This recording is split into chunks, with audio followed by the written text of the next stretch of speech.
back to life. I was gone, then I came alive. Thought it all was Welcome to the show. I'm your host, Susan McCord. And I'm Andrea Wesley.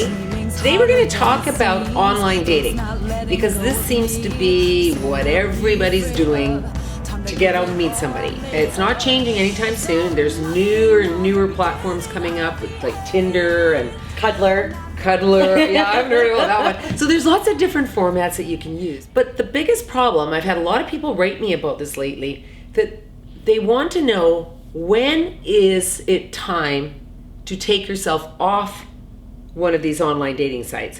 When do you know that your relationship that you're having at that particular moment is something that's exclusive, something that's substantial, and your expectations, are they too little, too much? These are all questions that I'm getting regularly through emails. So Andrea is more of the online dater. Obviously, I'm married. I don't do that anymore.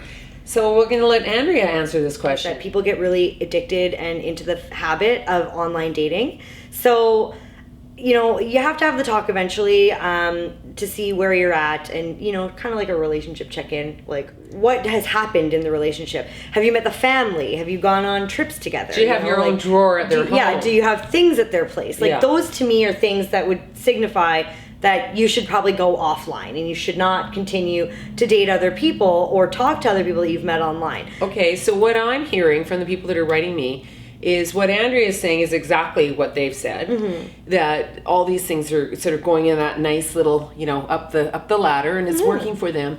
But the person that they're with, they're still online looking at other people, and they're not talking about dating them, but they're assuming that they might still be dating. If they're on like multiple sites or anything like that, you want to run, because that person is addicted. They're in a habit of keeping their options open, and that's not what you want. That's not what you're looking for if you're looking for a relationship. Okay, so do you both stay sort of hooked up to whatever platform you're using until it's actually said we're exclusive? With online dating, it has created this constant gray area. Like, there is no black and white anymore when it comes to the stages of a relationship, which sucks. But people have to look at online dating as sort of a gateway to traditional dating. You know, like, instead of meeting somebody at the grocery store, you're going to meet them online. And, you know, usually when you meet somebody, you date them. If things are going well, you make it exclusive, or you go steady. You give them your leather jacket or your pin or whatever, like how they did in the 60s.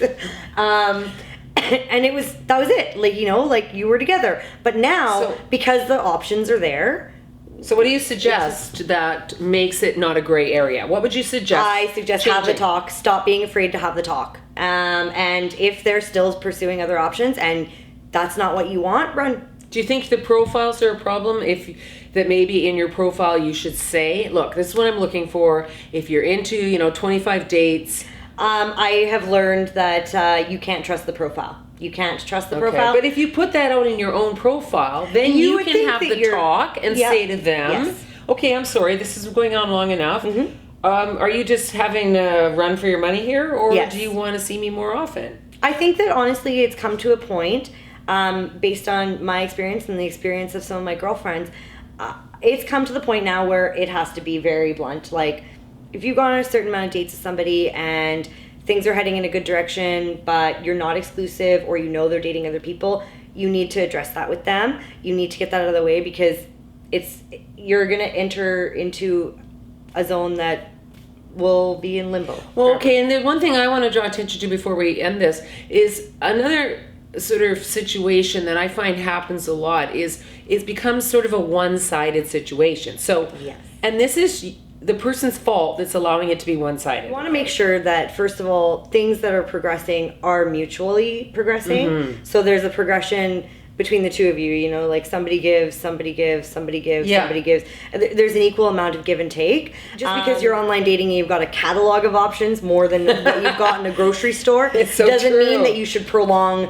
the exclusivity talk. Yeah. You know? No, that's really well said, because you're right. It shouldn't be a gray area. It should be black and white. And again, like I brought up the profile thing earlier, if somebody's going to come and date you and they've seen your profile And your profile says, look, I'm looking for something exclusive. I would like something like that. So don't waste my time. I won't waste your time. You know, let's see where it goes from here. Not getting any younger. You're going to be 40 and single. If you don't, try something. Try something new. Yeah. Anyway, there you go.